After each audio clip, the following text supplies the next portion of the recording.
El autor nos plantea una pregunta fundamental. ¿En qué medida la filosofía y la reflexión sobre el conocimiento pueden ayudarnos a comprender y mejorar nuestra labor educativa?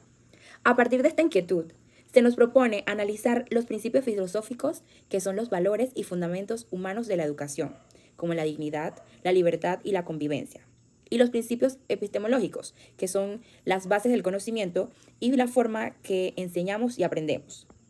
Pinto nos recuerda que educar no solo es transmitir información, educar es formar personas críticas, conscientes y comprometidas con su entorno.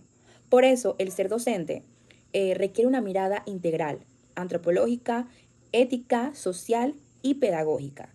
También nos invita a pensarnos como educadores situados, es decir, profesionales que comprendan su contexto y lo transformen a través de la práctica. La docencia desde esta perspectiva se convierte en un acto de diálogo, de esperanza y de compromiso con libertad, como enseña Paulo Freire. El capítulo nos presenta tres grandes aportes que ayudan a entender el papel del docente latinoamericano. Primero, el aporte de los filósofos latinoamericanos como Paulo Freire, Enrique Dussel y Hugo Semmelmann. Ellos nos recuerdan que la educación debe ser liberadora y transformadora. El docente no solo enseña, también guía, escucha y acompaña al estudiante para que aprendan a pensar por sí mismo. Educar, en palabras simples, es un acto ético, político y de esperanza. Segundo, encontramos el aporte de los cientistas sociales, quienes explican que la educación no ocurre en el vacío, sino dentro de una sociedad llena de diferencias, desigualdad y culturas diversas. Por eso, el docente debe comprender el contexto social y cultural de sus estudiantes y adaptar estas enseñanzas para hacerlo más significativo y humano. Y el tercer aporte es el aporte de pedagogía crítica. Esto, eh, esta corriente invita a que el maestro debe ser reflexivo e investigador de su propia práctica. Educar no es repetir lo que dicen los libros, sino que también es cuestionar, dialogar y construir conocimiento junto a los estudiantes. También otra parte importante del docente en cuanto a la aplicación de conocimientos, dejar que llevar asignaturas o materias o proyectos que se asimilen a la vida cotidiana del estudiante, porque eso crea un impacto muy importante en el estudiante. ¿En qué sentido?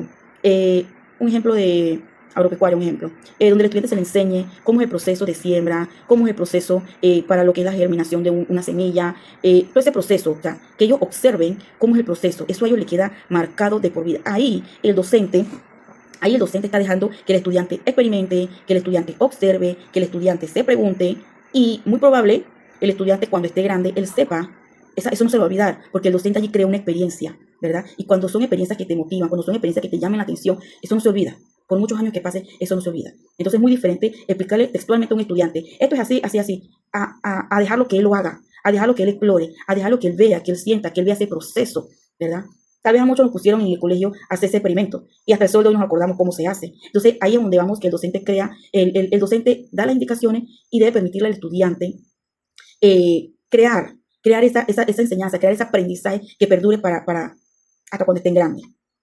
El papel del docente y del estudiante.